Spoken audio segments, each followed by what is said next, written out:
ತಾಲೂಕಿನ ಹಿಟ್ನಾಳ ಗ್ರಾಮದಲ್ಲಿ ರೈಲ್ವೆ ಮೇಲ್ಸೇತುವೆ ಕಾಮಗಾರಿ ಶಿಲಾನ್ಯಾಸ ಕಾರ್ಯಕ್ರಮದ ವೇಳೆ ಭಾರೀ ಹೈಡ್ರಾಮಾವೇ ನಡೆದಿದೆ. ಶಿಷ್ಟಾಚಾರ ಪಾಲಿಸಿಲ್ಲ ಎಂದು ಆರೋಪಿಸಿ ಕೇಂದ್ರ ಸಚಿವ ಸೋಮಣ್ಣ ಎದುರೇ ಕಾಂಗ್ರೆಸ್ ಕಾರ್ಯಕರ್ತರು ರೋಷಾವೇಶ ಪ್ರದರ್ಶಿಸಿದ್ದಾರೆ. ಕಾರ್ಯಕ್ರಮದ ಪತ್ರಿಕೆಯಲ್ಲಿ ಜಿಲ್ಲಾ ಉಸ್ತುವಾರಿ ಸಚಿವ ಸಂಸದರ ಹೆಸರಿಲ್ಲದಿದ್ದಕ್ಕೆ ಕಾರ್ಯಕರ್ತರು ಆಕ್ರೋಶ ವ್ಯಕ್ತಪಡಿಸಿದ್ದು, ಕುರ್ಚಿ ಎಸೆದು ರಂಪಾಟ ನಡೆಸಿದ್ದಾರೆ. ಈ ಹಿನ್ನೆಲೆ ಕೇವಲ 5 ನಿಮಿಷಗಳ ಕಾಲ ಸ್ಥಳದಲ್ಲಿದ್ದು ಬಳಿಕ ಸೋಮಣ್ಣ ತೆರಳಿದ್ದಾರೆ. ಉದ್ರಿಕ್ತ ಕಾಂಗ್ರೆಸ್ ಕಾರ್ಯಕರ್ತರು ಕೇಂದ್ರ ಸಚಿವ ಸೋಮಣ್ಣ ಅವರತ್ತಲೂ ಕುರ್ಚಿ ತೋರಿದ್ದಾರೆ. ಕಾಂಗ್ರೆಸ್ ಕಾರ್ಯಕರ್ತರು ಕೇಂದ್ರ ಸಚಿವ ಸೋಮಣ್ಣ ಅವರತ್ತಲೂ ಕುರ್ಚಿಯನ್ನ ತೋರಿದ್ದಾರೆ. ಶಂಕುಸ್ಥಾಪನೆ ಮುಗಿಸಿ ಅವರು ಹೊರಡುತ್ತಿದ್ದ ವೇಳೆ ಘಟನೆ ನಡೆದಿದ್ದು, ಈ ವೇಳೆ ಅಂಗರಕ್ಷಕರು ಸೋಮಣ್ಣ ರಥ ಬದುಕುತ್ತಿದ್ದ ಕುರ್ಚಿಗಳನ್ನು ತಡೆದಿದ್ದಾರೆ. ಇದರಿಂದ ಸಂಭವನೀಯ ಅನಾಹುತ ತಪ್ಪಿದೆ. ಘಟನೆ ಬಗ್ಗೆ ಮಾತನಾಡಿರುವ ಸೋಮಣ್ಣ, ಯಾವುದೇ ಶಿಷ್ಟಾಚಾರ ಉಲ್ಲಂಘನೆಯಾಗಿಲ್ಲ, ಆದರೂ ಕಾರ್ಯಕರ್ತರ ಮೂಲಕ ಗಲಾಟೆ ಮಾಡಿಸಿದ್ದಾರೆ. ಸುಮಾರು 27 ಕೋಟಿ ರೂಪಾಯಿ ವೆಚ್ಚದ ಹಿಟ್ನಾಳ್ ಮುನಿರಾಬಾದ್ ಗಿಣಗೇರ ಮೇಲ್ಸೇತುವೆ ಕಾಮಗಾರಿ ಸಂಪೂರ್ಣವಾಗಿ ಕೇಂದ್ರ ಸರ್ಕಾರದ ಹಣದಲ್ಲಿ ನಡೆಯಲಿದೆ ಎಂದು ತಿಳಿಸಿದ್ದಾರೆ. ತಾಲೂಕಿನ ಹಿಟ್ನಾಳ ಗ್ರಾಮದಲ್ಲಿ ರೈಲ್ವೆ ಮೇಲ್ಸೇತುವೆ ಕಾಮಗಾರಿ ಶಿಲಾನ್ಯಾಸ ಕಾರ್ಯಕ್ರಮದ ವೇಳೆ ಭಾರೀ ಹೈಡ್ರಾಮಾವೇ ನಡೆದಿದೆ. ಶಿಷ್ಟಾಚಾರ ಪಾಲಿಸಿಲ್ಲ ಎಂದು ಆರೋಪಿಸಿ ಕೇಂದ್ರ ಸಚಿವ ಸೋಮಣ್ಣ ಎದುರೇ ಕಾಂಗ್ರೆಸ್ ಕಾರ್ಯಕರ್ತರು ರೋಷಾವೇಶ ಪ್ರದರ್ಶಿಸಿದ್ದಾರೆ. ಕಾರ್ಯಕ್ರಮದ ಪತ್ರಿಕೆಯಲ್ಲಿ ಜಿಲ್ಲಾ ಉಸ್ತುವಾರಿ ಸಚಿವ ಸಂಸದರ ಹೆಸರಿಲ್ಲದಿದ್ದಕ್ಕೆ ಕಾರ್ಯಕರ್ತರು ಆಕ್ರೋಶ ವ್ಯಕ್ತಪಡಿಸಿದ್ದು, ಕುರ್ಚಿ ಎಸೆದು ರಂಪಾಟ ನಡೆಸಿದ್ದಾರೆ. ಈ ಹಿನ್ನೆಲೆ ಕೇವಲ 5 ನಿಮಿಷಗಳ ಕಾಲ ಸ್ಥಳದಲ್ಲಿದ್ದು ಬಳಿಕ ಸೋಮಣ್ಣ ತೆರಳಿದ್ದಾರೆ. ಉದ್ರಿಕ್ತ ಕಾಂಗ್ರೆಸ್ ಕಾರ್ಯಕರ್ತರು ಕೇಂದ್ರ ಸಚಿವ ಸೋಮಣ್ಣ ಅವರತ್ತಲೂ ಕುರ್ಚಿ ತೋರಿದ್ದಾರೆ. ಕಾಂಗ್ರೆಸ್ ಕಾರ್ಯಕರ್ತರು ಕೇಂದ್ರ ಸಚಿವ ಸೋಮಣ್ಣ ಅವರತ್ತಲೂ ಕುರ್ಚಿಯನ್ನ ತೋರಿದ್ದಾರೆ. ಶಂಕುಸ್ಥಾಪನೆ ಮುಗಿಸಿ ಅವರು ಹೊರಡುತ್ತಿದ್ದ ವೇಳೆ ಘಟನೆ ನಡೆದಿದ್ದು, ಈ ವೇಳೆ ಅಂಗರಕ್ಷಕರು ಸೋಮಣ್ಣ ರಥ ಬದುಕುತ್ತಿದ್ದ ಕುರ್ಚಿಗಳನ್ನು ತಡೆದಿದ್ದಾರೆ.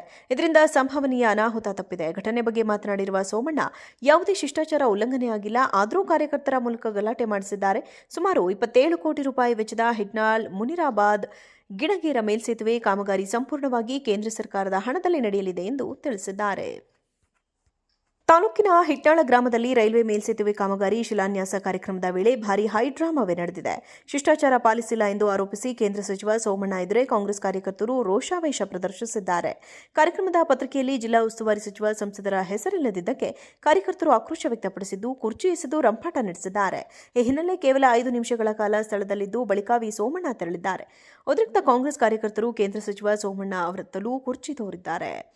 ಕಾಂಗ್ರೆಸ್ ಕಾರ್ಯಕರ್ತರು ಕೇಂದ್ರ ಸಚಿವ ಸೋಮಣ್ಣ ಅವರತ್ತಲೂ ಕುರ್ಚಿಯನ್ನ ತೋರಿದ್ದಾರೆ. ಶಂಕುಸ್ಥಾಪನೆ ಮುಗಿಸಿ ಅವರು ಹೊರಡುತ್ತಿದ್ದ ವೇಳೆ ಘಟನೆ ನಡೆದಿದ್ದು, ಈ ವೇಳೆ ಅಂಗರಕ್ಷಕರು ಸೋಮಣ್ಣ ರಥ ಬದುಕುತ್ತಿದ್ದ ಕುರ್ಚಿಗಳನ್ನು ತಡೆದಿದ್ದಾರೆ. ಇದರಿಂದ ಸಂಭವನೀಯ ಅನಾಹುತ ತಪ್ಪಿದೆ. ಘಟನೆ ಬಗ್ಗೆ ಮಾತನಾಡಿರುವ ಸೋಮಣ್ಣ, ಯಾವುದೇ ಶಿಷ್ಟಾಚಾರ ಉಲ್ಲಂಘನೆಯಾಗಿಲ್ಲ, ಆದರೂ ಕಾರ್ಯಕರ್ತರ ಮೂಲಕ ಗಲಾಟೆ ಮಾಡಿಸಿದ್ದಾರೆ. ಸುಮಾರು 27 ಕೋಟಿ ರೂಪಾಯಿ ವೆಚ್ಚದ ಹಿಟ್ನಾಳ್ ಮುನಿರಾಬಾದ್ ಗಿಣಗೇರ ಮೇಲ್ಸೇತುವೆ ಕಾಮಗಾರಿ ಸಂಪೂರ್ಣವಾಗಿ ಕೇಂದ್ರ ಸರ್ಕಾರದ ಹಣದಲ್ಲಿ ನಡೆಯಲಿದೆ ಎಂದು ತಿಳಿಸಿದ್ದಾರೆ. ತಾಲೂಕಿನ ಹಿಟ್ನಾಳ ಗ್ರಾಮದಲ್ಲಿ ರೈಲ್ವೆ ಮೇಲ್ಸೇತುವೆ ಕಾಮಗಾರಿ ಶಿಲಾನ್ಯಾಸ ಕಾರ್ಯಕ್ರಮದ ವೇಳೆ ಭಾರೀ ಹೈಡ್ರಾಮಾವೇ ನಡೆದಿದೆ. ಶಿಷ್ಟಾಚಾರ ಪಾಲಿಸಿಲ್ಲ ಎಂದು ಆರೋಪಿಸಿ ಕೇಂದ್ರ ಸಚಿವ ಸೋಮಣ್ಣ ಎದುರೇ ಕಾಂಗ್ರೆಸ್ ಕಾರ್ಯಕರ್ತರು ರೋಷಾವೇಶ ಪ್ರದರ್ಶಿಸಿದ್ದಾರೆ. ಕಾರ್ಯಕ್ರಮದ ಪತ್ರಿಕೆಯಲ್ಲಿ ಜಿಲ್ಲಾ ಉಸ್ತುವಾರಿ ಸಚಿವ ಸಂಸದರ ಹೆಸರಿಲ್ಲದಿದ್ದಕ್ಕೆ ಕಾರ್ಯಕರ್ತರು ಆಕ್ರೋಶ ವ್ಯಕ್ತಪಡಿಸಿದ್ದು, ಕುರ್ಚಿ ಎಸೆದು ರಂಪಾಟ ನಡೆಸಿದ್ದಾರೆ. ಈ ಹಿನ್ನೆಲೆ ಕೇವಲ 5 ನಿಮಿಷಗಳ ಕಾಲ ಸ್ಥಳದಲ್ಲಿದ್ದು ಬಳಿಕ ಸೋಮಣ್ಣ ತೆರಳಿದ್ದಾರೆ. ಉದ್ರಿಕ್ತ ಕಾಂಗ್ರೆಸ್ ಕಾರ್ಯಕರ್ತರು ಕೇಂದ್ರ ಸಚಿವ ಸೋಮಣ್ಣ ಅವರತ್ತಲೂ ಕುರ್ಚಿ ತೋರಿದ್ದಾರೆ. ಕಾಂಗ್ರೆಸ್ ಕಾರ್ಯಕರ್ತರು ಕೇಂದ್ರ ಸಚಿವ ಸೋಮಣ್ಣ ಅವರತ್ತಲೂ ಕುರ್ಚಿಯನ್ನ ತೋರಿದ್ದಾರೆ.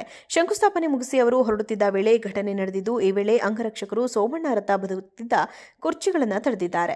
ಇದರಿಂದ ಸಂಭವನೀಯ ಅನಾಹುತ ತಪ್ಪಿದೆ. ಘಟನೆ ಬಗ್ಗೆ ಮಾತನಾಡಿರುವ ಸೋಮಣ್ಣ, ಯಾವುದೇ ಶಿಷ್ಟಾಚಾರ ಉಲ್ಲಂಘನೆಯಾಗಿಲ್ಲ, ಆದರೂ ಕಾರ್ಯಕರ್ತರ ಮೂಲಕ ಗಲಾಟೆ ಮಾಡಿಸಿದ್ದಾರೆ.